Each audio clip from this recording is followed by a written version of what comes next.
ओम शांति। आज प्यारे मीठे बाबा की मुरली मंथन की डेट है 8 जनवरी 2024। तो आज मीठे मीठे बाबा अपने बच्चों से कह रहे हैं, बाबा की याद में रह, सदा हर्षित रहो। याद में रहने वाले बहुत रमणीक और मीठे होंगे, खुशी में रहकर सर्विस करेंगे। तो बाबा की याद ही हमें सदा हर्षित रखेगी। कहते हैं ना, अगर भगवान हमें बहुत ज्यादा इंतजार करा रहे हैं तो अपने हाथ, अपने घर, अपनी सारी झोली इतने लंबे बड़े कर लो ना कि वो बहुत कुछ विशेष देने वाले हैं। क्योंकि उनको भी तैयार करने में देरी लग रही है ना। झोपड़ी चाहिए तो तुरंत मिलेगा, महल चाहिए तो देर लगेगी ना, लेकिन धीरज नहीं खोना है, विश्वास नहीं तोड़ना है। ठीक है। तो याद में रह के सदा हर्षित रहेंगे, याद से रमणीक और मीठे बनेंगे, खुशी में रहकर सर्विस करेंगे, बाबा की सर्विस, और सबको भगवान का परिचय देंगे। ठीक है। क्योंकि सबको खुशी बांटनी है ना, खुशी खाली हमारे झोली में नहीं रहनी चाहिए। हम स्वार्थी नहीं है, हम परमार्थी हैं। सबको भगवान का परिचय मिले, सबको भगवान से खुशी, शांति, आनंद, शक्ति, ज्ञान, पवित्रता सभी भरपूर हो जाए और सत्युग स्वर्ग में मालामाल बन जाए। है ना। प्रश्न है, ज्ञान की मस्ती के साथ साथ कौन सी चेकिंग करना बहुत जरूरी है? ज्ञान की मस्ती के साथ साथ कौन सी चेकिंग करना बहुत जरूरी है? उत्तर, ज्ञान की मस्ती तो रहती है, लेकिन चेक करो देही अभिमानी कितना बने हैं। ज्ञान की मस्ती तो रहती है, लेकिन चेक करो देही अभिमानी कितना बने। ज्ञान तो बहुत सहज है, लेकिन योग में माया विघन डालती है। योग में माया विघन डालती है, क्योंकि ज्ञान हो गया आपको समझ, फोटो। जैसे 56 भोग बना है, हमने सिर्फ फोटो देख ली, खाया नहीं, तो ताकत मिलेगा? हाँ, मिलेगा। दृष्टि से ताकत थोड़ी मिलती है, उसे तो लेना पड़ता है, इनटेक करना पड़ता है। तो ज्ञान है समझ, नॉलेज मिल गई कि ये है। जैसे कोई दवा है, बीमारी की दवा है ज्ञान। ठीक है। योग है इनटेक करने की विधि, कैसे हम इसको अंदर ले और धारण करें। जब योग अंदर जाएगा ना, योग से जब उस दवा लेंगे, वह भोजन लेंगे, तो शरीर में ताकत आएगी, हम धारणा कर लेंगे अंदर। वो पॉइंट धारण हो जाएगा, क्योंकि हमने उसे अंदर लिया। दवा लिया तो दवा काम करेगा, हमारी बीमारी ठीक हो जाएगी। और जब ज्ञान योग धारणा हो जाएगी, तो सेवा ऑटोमेटिक, करने की दरकार ही नहीं। घड़ा जब भरता है तो अपने आप छलकता है। और सेवा वही कर सकता है जो माफ करना जानता हो। कहते हैं ना, मुख से माफ करने की तो एक पल लगता है, लेकिन दिल से माफ करने के लिए पूरी जिंदगी गुजर जाती है। कई कई लोगों की ये कहानी है, लेकिन हम बच्चों की, हम 1 सेकेंड में माफ करते हैं और दिल से साफ करते हैं। क्योंकि भगवान ने कहा है कि तुम्हारा दिल मेरा घर है, इसमें एक भी कांटे नहीं होने चाहिए, एक भी कूड़ा नहीं होना चाहिए, एक भी वैट के क्या क्यों कैसे किंतु परंतु हुआ ना, तो मैं तो ये चला, और बाबा पारा मिसल उड़ जाते हैं। तो चाहिए कि भगवान उड़ जाए हमारे दिल से? चाहिए नहीं ना। तो फिर क्यों किसी ऐसी आत्मा को बिठाते हो जो कि सुधर नहीं सकती? कोई बात नहीं, लेबल भी नहीं लगाना है, सब अच्छा है, सब भगवान का बच्चा है। हमको बाबा ने कभी ये मतलब वो नहीं दिया, वो अथॉरिटी नहीं दी, वो अधिकार नहीं दिया कि हम उनके बच्चे पर क्वेश्चन करें। ठीक है। अपने ऊपर करो, जितना क्वेश्चन करना है खुद पे करो, कि मेरे अंदर कमी है, मैं, मेरा मुंह बना हुआ रहता है, मैं बर्दाश्त नहीं कर पाती, मैं सहन नहीं कर पाती, मैं हलचल में आती हूँ, सारी सारी मैंपन जो जितना है ना, वो अपने लिए करो। उस पे मत करना कि मैंने ये किया, मैंने वो किया, मैं इतना कर सकती हूँ। ये सब रद्दी के भाव बिक जाएगा। ये जमा का खाता सब ऐसे रिस रिस रिस कर रिस जाएगा ना कि आपके पास हाथ में कुछ नहीं आएगा। हाँ। तो इसीलिए ज्ञान बहुत सहज है, लेकिन योग में माया विघन डालती है। क्योंकि भोजन जो अंदर ले रहे हैं ना, उसे वो माया चाहेगी कि नहीं ले, क्योंकि हम ताकतवर बन जाएंगे ना। हाँ, तो बस माया को हराना। कल भी बाबा ने क्या बोला, माया बिल्ली बनकर आती है, मैं आऊं मैं आऊं मैं आऊं करती है, चूहा बनकर आती है, फूंक मारती है, बेहोश करके काटती है, शेर बनकर आएगी, पेपर टाइगर, लेकिन वो सिर्फ गीदड़ भभकी है। शेर, जब आप शेरावाली बन जाओगे ना, तो कोई भी आपको विघन नहीं डाल सकता, और माया तो दुम दबा के भाग जाएगी। है ना। तो गृहस्थ व्यवहार में रहते अनासक्त होकर रहना है, ऐसा ना हो माया चूही अंदर अंदर काटती रहो, पता भी न पड़े। अपनी नब्ज आप ही देखते रहो।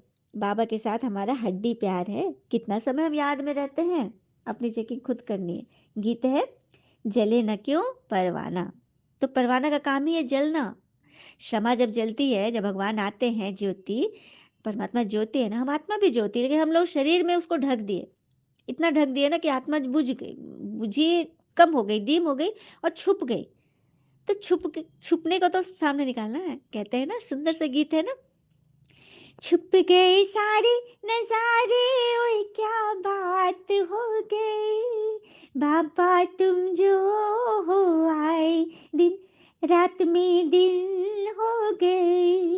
हो बाबा तुम जो है आए, बरसात हो गई। मिल गए नैना से नैना, ओए क्या बात हो गई। मिल गए बाबा से मैना, और क्या बात हो गई। आत्मा का परमात्मा से मिलन, तो क्या बात हो गई। है ना बड़ी बात। जब आत्मा का परमात्मा से मिलन ही हो जाएगा तो फिर इच्छा ही क्या रह जाएगी। ओम शांति। मीठे मीठे बच्चों ने गीत की लाइनें सुनी? चलिए बोलिए सभी। हाँ जी बाबा, नया गाना था ना।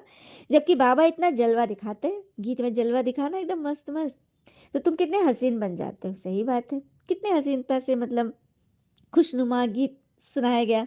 तो क्यों ना ऐसे बाबा का बन जाना चाहिए। जो आत्मा बाबा से जुड़कर इतना मीठा मीठा गीत और इतने सुंदर सुंदर लाइन सेकंड में बनाती है, तो क्या बाबा का बनने का आपको फर्ज नहीं है? हाँ, श्याम से सुंदर नहीं बनना आपको। हम्म। बच्चे समझते हैं हम सांवरे से गोरे बनते हैं, एक की बात नहीं है। एक की बात नहीं है। यहाँ हर एक आत्मा अभी श्याम बनी हुई है, मतलब विकारों से काली हो गई है। बाबा उसको सुंदर बना रहे, तो बनना है ना सबको। सत्युग का प्रिंस कितना गोरा है, वो सांवरा तो हो न सके। श्री कृष्ण के लिए कहते हैं ना। तो श्री कृष्ण जैसा बच्चा मिले, पति मिले, फिर वो श्याम कैसे हो सकता है? कुछ भी नहीं समझते। हम्म। तो बाबा हमें श्री कृष्ण के जैसा बना रहे, उसकी दुनिया में ले जा रहे हैं, कृष्णपुरी में। तो चलना है ना सभी को। चित्रों में दिखाते हैं ना, शेषनाग की सैया पर नारायण बैठे हैं। हाँ, तो ऐसा कोई सर्प की सैया नहीं होती।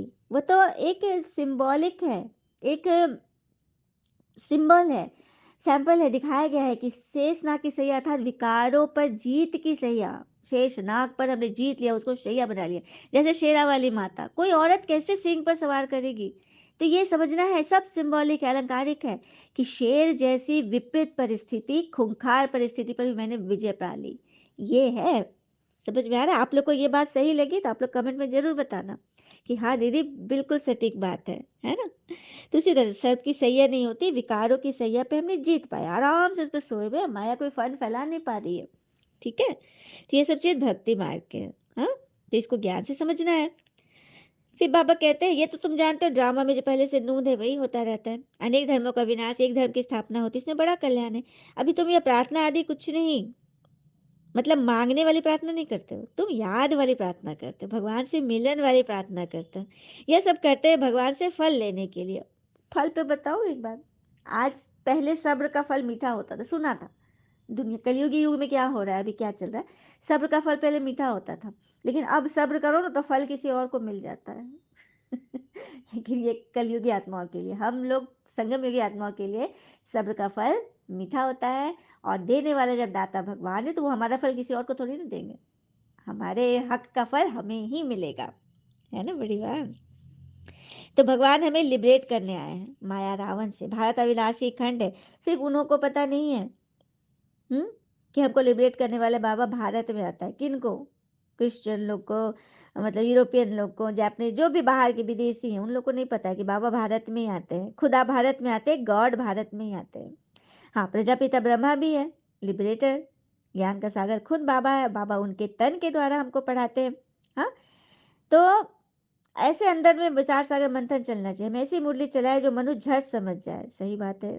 मुझे आत्मा के अंदर भी यही चलता है कि कैसे मुरली, लेकिन कभी कभी थोड़ा सुस्त पड़ती हूँ क्योंकि काम का बोझ कुछ अधिक है। लेकिन शरीर ही है ना, तो ज्यादा अगर खींच लो ना तो फिर उसका असर थोड़ा आता है। मतलब इसके लिए मैं दिल से सॉरी बोल रही हूँ, आप लोग माफ करना भाई। है ना, मैं भी एक आत्मा हूँ ना, शरीरधारी। क्योंकि मैं लौकिक स्कूल भी है, मैं इंटर की 12th की मैं क्लास टीचर हूँ। तो कॉपी वगैरह जांच और रिजल्ट वगैरह में थोड़ा सा टाइम लेट होता है, तो मंथन में कभी कभी थोड़ी बहुत मुझे अफसोस लगता है। मुझे आप लोगों से ज़्यादा मुझे अफसोस लगता है ना। आप लोग मुझे माफ़ करेंगे ना? इसको भी आप जरूर कमेंट में शेयर कीजिएगा कि दीदी आप लोग को जो मेरे बारे में जो सोच रहे हो ना, आप लोग उसे बताना, ठीक है? तो मुझे हमेशा ये लगता है कि ऐसी मुरली चलाओ ना कि मनुष्य झट से समझ जाए, झट से समझ जाए। समझते हो ना आप लोग? डर के मारे पढ़ाई ना पढ़ना, ये तो ठीक नहीं है। बाबा कहते फिर जब नई दुनिया में तुम जाओगे ना, तो वहां सब कुछ नया होगा। 5 तत्व और सतो प्रधान होंगे। समुद्र की ताकत नहीं जो उछल कर तुम्हारा नुकसान कर दे। अभी तो तत्व कितना नुकसान करते हैं ना। वहां सारी प्रकृति दासी रहेगी। कोई दुख की बात ही नहीं है। ये भी बना बनाया ड्रामा का खेल है। स्वर्ग कहा जाता है सतयुग को। सुना? ते बाबा हमके हमें सारा रहस्य बता रहे हैं ना। डर के मारे पढ़ाई नहीं छोड़ना, ये तो ठीक नहीं है। रोज स्टडी करनी है। रोज स्टडी करनी है अर्थात रोज मंथन सुनना है। हाँ, ये मंथन एक दिन भी मिस नहीं हो रहा। भले थोड़ी कमी बेसी होती है, लेकिन लेकिन है ना, छोड़ना नहीं है। हाँ, फिर बाबा कहते पहले उन्हों को ज्ञान बहुत अच्छा लगता था। समझते थे इनको भगवान की देन मिली हुई है। अब भी ऐसे समझते हैं कि कोई शक्ति है। यह नहीं समझते कि परमात्मा की प्रवेशता है। मतलब किसी को ज्ञान सुनाओ तो ये जरूर समझते हैं कोई शक्ति तो है। क्योंकि आजकल रिद्धि सिद्धि की ताकत तो बहुत है। गीता उठा कर सुनाते रहते हैं। बाबा कहते ये सब भक्ति मार्ग की पुस्तकें हैं। ज्ञान का सागर तो मैं हूँ। मुझे ही भक्ति मार्ग में सब याद करते हैं। ड्रामा प्लान अनुसार यह भी ड्रामा में नूंद है। साक्षात्कार भी होते हैं। भक्ति मार्ग वालों को भी राजी करते हैं। बाबा कहते हैं भक्ति में जो है ना, जो मंदिर जाते हैं, जो शिव के पुजारी हैं, वो मेरी बात को अच्छा से सुनेंगे। ऐसे नहीं कि शिव बाबा का बच्चा बना तो प्रॉब्लम्स नहीं आएंगे। ऐसी बात नहीं है। बनोगे तो ज्यादा क्योंकि कहते हैं ना, किस्मत वाले को ही किस्मत आजमाती है। इसलिए घबराना नहीं है। तुम बच्चे अब सर्विस पर लगे हुए हो, समझते हो? श्रीमत पर सर्विस में लगने से फल पाएंगे। हमको सब कुछ वहाँ ट्रांसफर करना है। बैग बैगे सब कुछ ट्रांसफर कर देना है।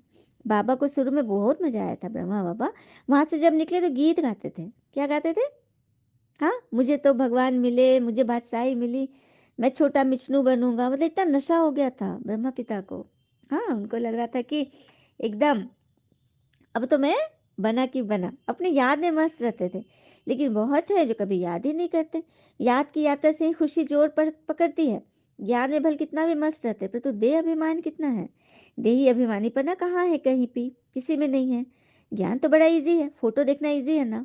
योग में माया विघन डालती है। हाँ, और कहते हैं ना, हर एक को अपनी नब्ज देखनी पड़ती है। बाबा क्यों देखे? बाबा कहते मैं क्यों देखूं? एक आत्मा का अनुभव बताती हूँ। उनसे कहा मैंने कि लेटर लिखो बाबा से कहो, तो बोलती बाबा से क्या कहना, भगवान से, उनको तो सब पता है। तो अब जैसे कि डॉक्टर है, भगवान डॉक्टर है, आत्मा का डॉक्टर, आत्मा में रोग लगा हुआ है पूरा। हाँ, पूरा रोग से एकदम ग्रसित है। तो वो डॉक्टर के पास जाएगी तो अपना रोग बताएगी ना, कि कौन से रोग का इलाज करे बाबा। तब ना बाबा वो एक्यूरेट दवा देगा। बाबा के पास तो हजारों दवा, लाखों दवाएं हैं, करोड़ों दवाएं हैं। जैसे कि डॉक्टर के यहाँ डिस्पेंसरी में कितनी दवाएं भरी पड़ी रहती है। तो हम जाते हैं तो डॉक्टर को बताते हैं ना। ऐसा थोड़ी कि चुपचाप है कि डॉक्टर आप खुद ही समझ लो मुझे क्या बीमारी है। ऐसा तो नहीं है ना। हाँ, तो अपनी बीमारी बतानी है। इसलिए बाबा कहते हैं चार्ट रखो। हम्म कि हमारा बाबा के साथ कितना योग है। रात को जागकर बाबा को याद करते हैं तो रात है 2 बजे का। बाबा तो कहते हैं 9 बजे सो जाओ। 9 बजे जो सोए वह योगी। ठीक है, 10 बजे सोए वह राजयोगी। अब 12 बजे सोए वह है भोगी। तो क्या बनना है हमको? सो जाना है। ठीक है, और सुबह उठना है। रात को जागना था। बाबा कह रहे दुनिया के लिए तो 2 बजे रात ही है ना। हाँ, तो उस समय जागकर बाबा को याद करो। 2 से 4:45 का समय है बाबा को याद करने का। क्योंकि बाबा उस वक्त एकदम फ्री रहते हैं। क्योंकि कोई भक्ति मार के कोई टन टून घंटी घंटा कुछ नहीं। एकदम शांति का माहौल। शांति, और शांति में ही एक दूसरे से कनेक्शन हो सकता है ना। हाँ, हलचल में थोड़ी ना होगा। अब बाबा की याद बगैर कुछ काम किया, गोया बाबा को याद नहीं किया, तो काम में सफलता ही नहीं मिलेगी। अब बाबा की याद से सदैव हर्षित रहते हो, तो याद में रहने वाला सदैव रमणीक होगा, हर्षित मुख रहेगा। जो याद में रहेगा ना, उसके चेहरे देख के लगेगा कि यह तो बहुत रमणीक है, जरूर इनको कोई शक्ति मिली है। हम्म तो कहते हैं ना कि जब हम अपने प्रति दूसरे के बुरे व्यवहार को स्वीकार नहीं कर पाते, अब हर्षित मुख क्यों नहीं होता है? जब हम अपने प्रति दूसरे के व्यवहार को स्वीकार नहीं कर पाते तो वह घृणा में बन जाता है। घृणा बन जाता है। जब हम इसे स्वीकार करते हैं तो वह क्षमा बन जाता है। सुना? जब स्वीकार नहीं कर रहे हैं तो वो घृणा में आ जाता है, द्वेष में आता है। और जब स्वीकार करते हैं तो वह क्षमा बन जाता है। जब हम दूसरे की सफलता को स्वीकार नहीं करते तो वह ईर्ष्या बन जाती है। कोई सफल हो रहा, हम असफल हो रहे हैं बार बार, तो हम ईर्ष्या करते हैं। जब हम इसे स्वीकार कर लेते हैं तो वह प्रेरणा बन जाती है कि अरे कैसे जीता, हम भी इसको देखें, हम भी इनसे सुने। तो स्वीकार कर लेना यही जीवन को बेहतर तरीके से चलाने की कुंजी है। किसी भी बात को कहते हैं ना, accept the people and think that they are, जैसे वो है वैसे उसे स्वीकार करो। जब किसी के नाम को बार बार पुकारा जाता है ना, तो उसके पीछे मुड़कर देखना ही पड़ता है। जब किसी का नाम हम बार बार पुकारे तो पीछे मुड़कर देखता ही है कि उसे कौन बुला रहा है। उसी प्रकार जब ईश्वर के नाम का सिमरन निरंतर करते रहते हैं तो ईश्वर को उनकी पुकार सुननी ही पड़ती है। और ईश्वर का नाम जपना तो हम भक्ति में बहुत किए, राम राम शिव शिव बहुत गाए, लेकिन मन में नहीं गया ना अंदर, सब बाहर का बाहर ही रह गया। अंदर अंतर आत्मा से नहीं पुकारे ना। तो ये ज्ञान, ये मुरली हमें वो विधि बताती है जिससे हम भगवान से कनेक्ट हो सकते हैं, सच्चे सच्चे राम को याद कर सकते हैं। तो ये समझ, ये नॉलेज, ये समझ देती है कि सच्चे पिता से हम कैसे मिल सकते हैं। है ना बड़ी बात। इसीलिए कभी भी कोई मिस न करे। हाँ, और बहुत सारे पॉइंट इसमें जो नहीं समझ में आते हैं कि आखिर भगवान इसी संस्था में क्यों आए, लेखरा दादा के तन में क्यों आए। बहुत सारी बातें जो आप अपने आसपास आप गूगल पे सर्च करोगे ना मैप में, तो आपको ब्रह्मा कुमारी सेंटर दिखाता है। आप वहाँ जाकर प्लीज़ प्लीज़ कोर्स कर ले। 2-3 दिन का समय लेंगी दीदियाँ, आपके समय अनुसार वो समय देंगी और आपको कोर्स कराएँगी। कोर्स में है कि आपको सारे रहस्य, आपके मन में जितने भी प्रश्न हैं ना, उन सब के हल आपको मिलेंगे। और उसके बाद जब कोर्स कर लोगे ना, तब आप मंथन सुनते रहो, आपके वारे न्यारे होंगे, ये गारंटी है। सब कुछ मतलब मैं यही चाहती हूँ ना कि जैसे कि मैं वो जड़ हो गई, सबको ज्ञान सुनाने वाली मैं वो जड़ हूँ। और उस वृक्ष के कितने सारे पत्ते हैं, तना है, फूल है, डालियां है, बस उसके रूप में आप सटे रहे तो पूरे वृक्ष का पोषण परमात्मा की छत्र छाया करती रहेगी। भगवान की छत्र छाया के नीचे हम रहेंगे। बस मैं ये चाहती हूँ आप सब कोर्स कर ले। समझ समझ जब मिल जाएगी ना, तो फिर ज्ञान पे चलना आसान हो जाता है। फिर ये मंथन सुनो, आपके सबके का हल यही मिलेगा। अब बाबा है दिल लेने वाला, बाबा सबका दिल लेते हैं क्योंकि दिल में भगवान विराजमान है। हाँ, हाथियों पर महारथी बैठे रहते हैं। तुम्हारे भी महारथी है, घोड़सवार प्यादे हैं। हर एक अपने अपने नफ्स देखो। बाबा क्यों देखे, बाबा कह रहे मैं क्यों देखूं। हम्म बाबा को याद करते हो, बाबा मिसल सर्विस करते हैं। हमारा बाबा के साथ योग है, ये चेक करते रहो। हम्म फिर बाबा कहते हैं बहुत थोड़े हैं जिनको सर्विस का शौक है। चित्रों पर समझाना बहुत सहज है। देखिए सेंटर पे कोर्स करने में ना चित्र के द्वारा समझाया जाता है कि परम धाम में हमारे तीनों लोग अपना घर देखेंगे, परमात्मा का रूप देखेंगे, अपने निज स्वरूप को देखेंगे, उसके बारे में जानेंगे कि आत्मा के संस्कार क्या है, आत्मा के शौक क्या है, आत्मा के गुण क्या है, सभी कुछ बताया जाएगा। और एक बात और बताई जाएगी कि मनुष्य का जन्म मनुष्य में ही बार बार रिपीट होगा, किसी पशु पक्षी जानवर में हम नहीं बनते।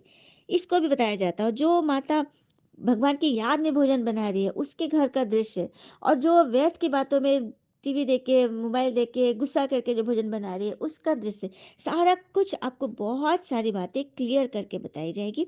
आप लोग प्लीज इसे जान ले, ये आपका हक है भाई। आपका जन्म सिद्ध अधिकार है ईश्वर के बारे में जानना, उनकी बायोग्राफी जानना।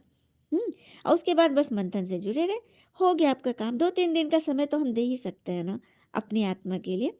हम्म, जबकि आत्मा एक शरीर छोड़ दूसरा लेती है, नाम रूप देश काल सब बदल जाता है। तो कब क्या होगा पता है, कुछ भी हो सकता है। तो समय रहते जगो, जग जाओ। आत्मा का परिचय खुद भी लो और अनात्माओं को भी बताओ। हाँ, परमात्मा तो परे रहने वाले, वो पुनर्जन्म में नहीं आते, इसलिए उनको परम पिता कहते हैं। परम पिता अर्थात परम पवित्र पिता। पतित पावन भी वही है। उनका नाम हमेशा शिव बाबा है, रुद्र बाबा नहीं है। भक्ति माँ में अनेक नाम रखते, लेकिन उनका असल नाम शिव है, जिसका कोई शव न हो।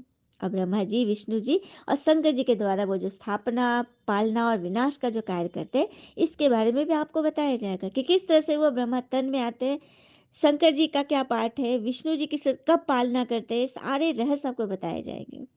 लेकिन हाँ, जो सतयुग में आने वाला होगा वही छठ मानेगा, पुरुषार्थ करने लग पड़ेगा। जो इस कुल के नहीं होंगे, देवता कुल के, उन पर लाख चंदन घिसते रहो ज्ञान का, लेकिन उनको जरा भी खुशबू नहीं मिलेगी, जरा भी उनका मन ठंडा नहीं होगा, ज्ञान में शीतल नहीं होंगे। और अच्छा अच्छा तो कहेंगे लेकिन चल नहीं सकेंगे। तो ये पहचाननी है ना, सबको बताना है। हाँ, अब गुस्सा नहीं करना है। कोई कैसा भी आत्मा है, आप प्रेम के सागर भगवान के बच्चे हो, तो जैसे बाबा की महिमा वैसे आप बच्चों की भी महिमा है। गुस्सा करना माना लौ हाथ में उठाना। बाबा कितना मीठा है।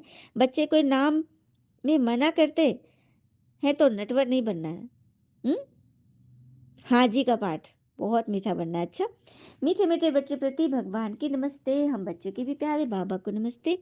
धारणा के लिए मुख्य सार पहली पॉइंट, अपना बैग ये सब ट्रांसफर कर बहुत खुशी और मस्ती में रहना है। मम्मा बाबा समान तख्त नशीन बनना है, जिगरी याद में रहना है।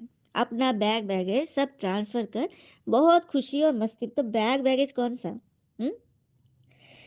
सारी कमी कमजोरियां, सारा चीज विकार सब उठाकर एकदम फेंक दो और गुण शांति आनंद शक्ति ज्ञान पवित्रता और अपनी सारी चीजें जो देखने वाली चीजें नहीं है उनका बैगेज पैक करो। ये बैग नहीं, अपना सामान बोरिया बिस्तर नहीं बांधने बोले बाबा। बाबा बोल रहे अपने सारे गुणों को अपने अंदर बांध लो, तैयारी करो और खुशी में मस्ती में रहो। मम्मा बाबा जैसा तख्त नशीन बनो। हाँ, भगवान का तख्त नसीब मिलेगा आपको और भविष्य में राज तख्त मिलेगा स्वर्ग का। दूसरी पॉइंट, किसी के डर से पढ़ाई नहीं छोड़नी है। बहुत बार ना माताओं को बहुत डराते हैं लोग, है ना? तो डरना नहीं है। जब भगवान आपके साथ है तो फिर डर की क्या बात है। यहाँ सबने सारे कर्म बंधन हल्के करने, कभी क्रोध में आकर लौ नहीं उठाना है, किसी सेवा में ना नहीं करनी है। सेवा का समय है तो बिल्कुल हाँ जी बाबा, वरदान है। रॉयल और सिंपल दोनों के बैलेंस से कार्य करने वाले ब्रह्मा पिता समान भव। रॉयल कल भी बाबा ने बोला था, ब्रह्मा पिता समान फरिश्ता रूप, है ना? तो रॉयल और सिंपल, ब्रह्मा पिता रॉयल भी थे, राजघराने से उनका ताल्लुक था, कितने सिंपल थे ना, कितने सिंपल, सफेद कुर्ता पैजामा और कुटिया में रहते थे। भले बड़े बड़े महल बन गए, भवन बन गए, लेकिन वो कभी गद्दे पर नहीं सोए। कुटिया में नीचे चारपाई पर ही सोते थे, कभी नहीं। तो कितने रॉयल उतने सिंपल, दोनों का बैलेंस से कार्य करने वाले ब्रह्मा पिता समान भव। जैसे ब्रह्मा बाबा साधारण रहे, न बहुत ऊंचा न बहुत नीचा। ब्राह्मणों का आदि से अब तक का नियम है, न बिल्कुल सादा हो न बहुत रॉयल हो, बीच का होना चाहिए। अभी साधन बहुत है, साधन देने वाले भी, फिर भी कोई भी कार्य करो तो बीच का करो, न बहुत ऊंचा न बहुत नीचा, एकदम गरीबी में नहीं रहना है, बीच बीच में रहना है। ऐसा कोई न कहे कि यहाँ तो रजाई ठाठ हो गया है इनको। जितना सिंपल उतना रॉयल, दोनों का बैलेंस रखना है। स्लोगन, दूसरों को देखने के बजाय स्वयं को देखो ना, और याद रखो जो कर्म हम करेंगे हमें देख और करेंगे। दूसरे को कभी मत देखो कि दूसरे में कितनी कमियां हैं। अपनी बोली, अपने वचन, अपने सोच, अपने कर्मों पर अटेंशन, बार बार अपने को देखो। आईना में किसका चेहरा दिखता है? हम जब आईना के सामने खड़े होते हैं तो किसका चेहरा दिखता है? हमारा ही तो दिखता है।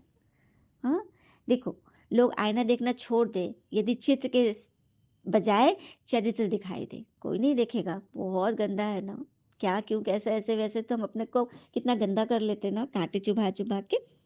तो दूसरे को देखने के बजाय स्वयं को देखो, अपनी कमी कमजोरी को देखो और उसे निकालो। ये मुरली वही है, डस्टर धूल झाड़ता है आत्मा का। तो जो कर्म हम करेंगे हमें देख और करेंगे। कर्म हमारे नेक बनेंगे, जो भी हम कर्म करेंगे हमें देख और वो भी करेंगे। तो ऐसा कर्म करे, कर्म हमारे सफल बनेंगे। अव्यक्त साइलेंस द्वारा डबल लाइट स्थिति का अनुभव करना है। अभी आपकी सारी कारोबार श्रेष्ठ संकल्प द्वारा इशारों से चलनी चाहिए। सुना, जितना जितना हम मौन में रहेंगे ना, मन का मौन, और शब्द को जितना कम से कम खर्च करें, जरूरत पड़ी तो बोले, लेकिन आराम से कम शब्दों में इशारे से काम चलाए। ऐसे लाइट रूप में रहो तो व्यर्थ संकल्प, व्यर्थ समय समाप्त हो जाएगा, समय कट मतलब व्यर्थ ही नहीं जाएगा, समय बच जाएगा। वही संकल्प उठे जो करना है, और जिसको करना है उसकी बुद्धि में वही संकल्प उठे, यही करना है, तब यह साकार वतन सूक्ष्म वतन बन जाएगा। अच्छा, ओम शांति। शुक्र मीठे बाबा और बाबा के प्यारे प्यारे बच्चे, आप सबका जीवन सदैव शुभ हो। ओम शांति।